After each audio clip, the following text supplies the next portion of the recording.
All right, everybody. The monkeys are running the zoo. Here we go. I am hijacking Blues Rock Review. My name is Anthony Gomes, on-field reporter, and I'm here to interview Mr. Pete Francis, the big kahuna at Blues Rock Review. And I have a couple questions to ask him about this awesome online publication and a great source for blues rock. So, Pete, welcome to your show. Thanks, Anthony. I appreciate you having me on. So I have a couple of questions that I think we all want to know.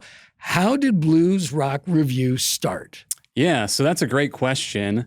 I started it the summer going into my senior year of college. I got on this blues kick, and I started discovering a lot of artists that I had never heard before. And I went on Google and I was looking for underrated blues guitarists. And I discovered a lot of names that summer, you being one of them.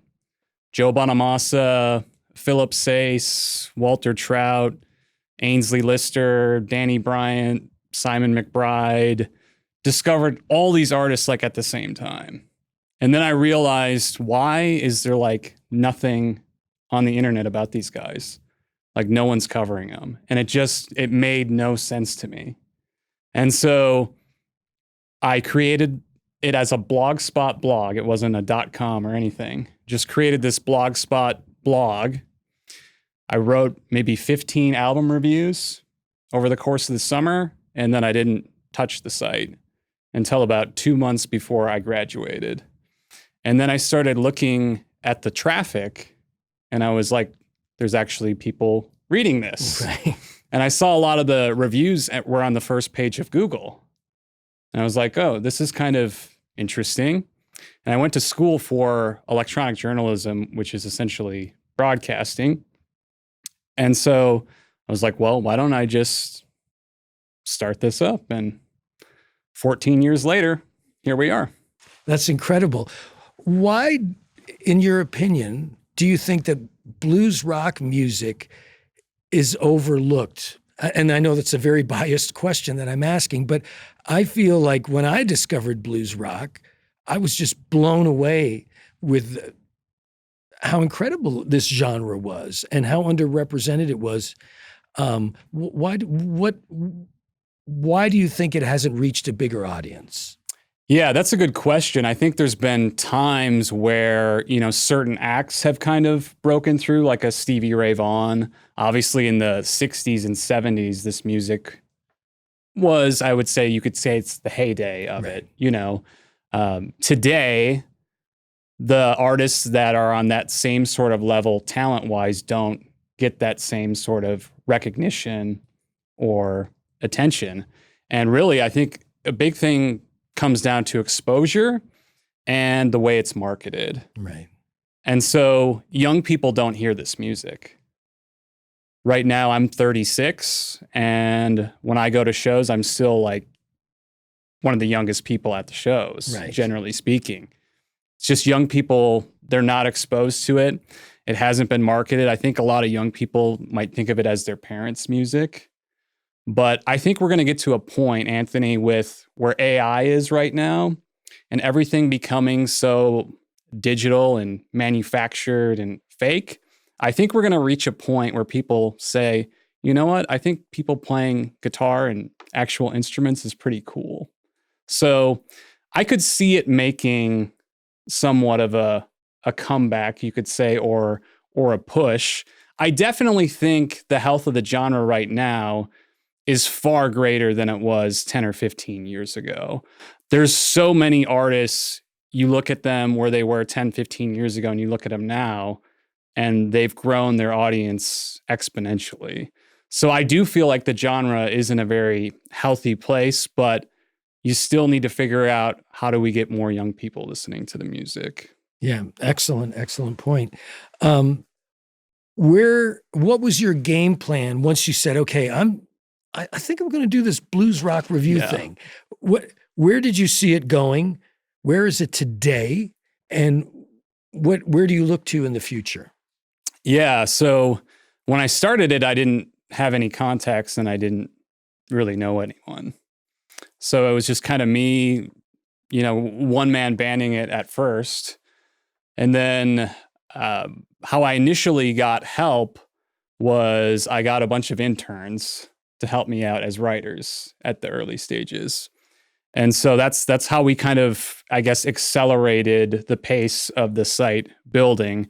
But then I did start to get to know, like the publicists, the managers, and, those contacts are important because obviously it's kind of, we're all helping each other. We're all in this community.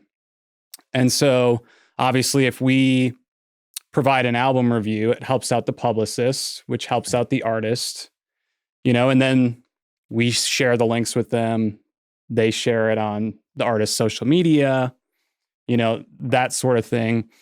So I think that kind of helps build it up. But, we've been doing YouTube and we've been doing YouTube for a while now. That's important, I think, especially in this genre, because that's an area, and we were talking about exposure. One of the problems, why don't people know about this? Well, they haven't been exposed to it, and there hasn't been a lot of things like this, like podcasts or video for, this sort of music. So every Friday we do our Blues Rock Weekly show on YouTube, which is a news show, kind of educate people about what's new, what's coming out. So that's important. Thinking about different ways that we can get this music out to people, because I feel like blues rock, these genres have been kind of behind the times in terms of how they're covered, and thinking about ways like, how can we cover this music differently? I look at the way sports is covered. You've got, like press conferences and people are live tweeting events and things like that. Why don't we do that in music? Right. So we've gone to some different festivals. We were at Slash's Serpent Festival and did video reports from there. And we're sharing photos and, Instagram reels from that. We went to Eric Clapton's Crossroads and did video reports and interviews, and trying to provide people, something that they can't get anywhere else. Why isn't music covered like sports? Why aren't there reports after concerts and things like that? Why aren't there press conferences? A lot of people like music. A lot of people care about music. So thinking about different ways, how can we innovate, provide coverage to people in a way that they don't get it, anywhere else? And I think for this genre specifically, I mean, that's super important because they've never had that type of coverage. I will say this, Blues Rock Review, for us and a lot of artists, have helped us cut through to the mass blues crowd and the rock crowd.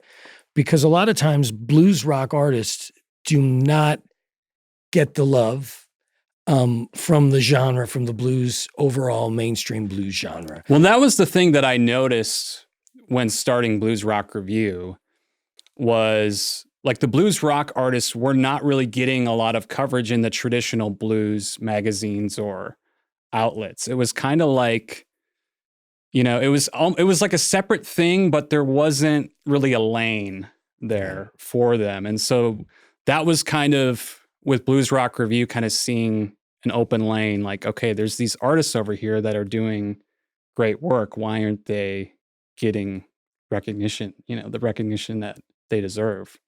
Yeah. And, I would notice that blues rock artists were hired on festivals to, kick the festival into high gear, to keep it exciting. They were selling tickets, outselling, say, a lot of other acts, but they weren't represented in a proportional way to their success. And so Blues Rock Review really created that lane and has opened doors up. I know for myself, especially with your top picks for the best albums of the year, an artist like Larry McRae was a #1 record a year or two ago. Yeah. And I saw that opened a lot of doors for, it looked like, at least to me, for Larry, independent of also, Joe Bonamassa lending a helping hand. Well, I know, like Dan Patlansky, he's in South Africa, and he's kind of secluded there in South Africa, but he is one of the best blues rock guitarists in the world, and after he got #1 on our top 20, that broke him into the European market. Yeah. And to see that is really cool to see, that impact and see it help the artists and really kind of help their careers is that's for us, that's probably one of the most rewarding things about what we do. I'm seeing a move in North America. Europe has always had these great festivals, and America's had them, but Slash had his festival this year. Like I'm seeing the popularity of festivals returning back to the United States. Do you feel that? Do you see like there are more festivals happening? And I noticed that Blues Rock Review is getting covering some of those. Like, so what are you seeing at these festivals? What's your impression of them? Yeah, I mean, I think it's really cool. I had a chance to go to the first Serpent Festival show last summer, which was Slash's festival. And that bill, you had Samantha Fish, you had Warren Haynes, Eric Gales, and Slash. Yeah. I mean, that's a killer lineup. Yeah. And for Slash to do what he did, with his platform and to bring those artists along, because even at those shows, like if you're watching this video or you pay attention to blues rock closely, you probably know who Samantha Fish and Eric Gales and Warren Haynes are. But there were a lot of people at that show that were getting introduced to Eric Gales or Samantha Fish, and so we live in kind of this bubble, this niche. Right. But there is a huge world out there. It was the same thing at Eric Clapton's Crossroads in Los Angeles a couple of years ago.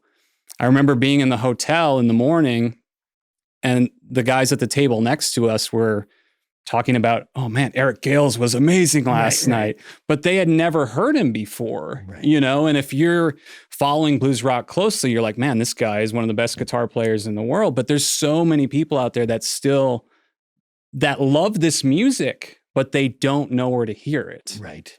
And so the festival scene is really important. Last summer, I also had a chance to go to Omaha, Nebraska. There's an amazing festival there called Playing with Fire. And Vanessa and Jeff, who run this festival, they do a fantastic job. And one of the unique things about this festival is they get international acts from Europe, all over the world, and they bring them to the US. And they actually help out with the whole visa process. Wow. So a lot of these acts have never played in the United States before. So last summer, they brought King to the US. That's King killer. King did a one-off in the US, and they helped them with their visas and got them into the US. Cardinal Black, which is another great band, they came over and played their first shows because of Playing with Fire. Wow. They had Ainsley Lister come over last summer. So they're getting all of these international bands, from the UK, Europe, who are never in the United States, and they get to come play in the United States. So that's super cool, because these are bands that more people need to hear, especially in the US. Yeah, that's tremendous, man. That's very cool. I think When Rivers Meet also too played. They did play that a couple years ago, yeah. So that's exciting. The future of Blues Rock Review. Tell us, what are you doing? What's happening? Where are you going? Well, it's in the other interview that we did, Anthony, we were talking about the importance of content and consistency of content. Yes. So continuing to produce, video content like what we do with Blues Rock Weekly, the Blues Rock Show. Social media is super important. So repurposing that stuff, putting into Instagram Reels, TikTok, YouTube Shorts. That has really been a game changer for us, because we can do an interview, right? But when you put it into a short form video, your audience can grow exponentially. So you take a 20 or 30-second snippet and it gets more views than the interview. Right. But it's also, it's not only that, but you're getting in front of a new audience and new people, because the way the algorithm works is it puts it out to more people that don't normally look at your content. And so that's been a great way for us to kind of help get these artists more exposure, from people that don't normally hear their music, because it gets out to more people than just our followers that way. Well, that's awesome. Well, Pete, thank you for your time on your show. Well, thanks for having me on the inaugural Anthony Gomes show, Anthony. My pleasure. Right on, Pete. Thanks for all you do, man. Sincerely. You bet. Awesome. Thank you.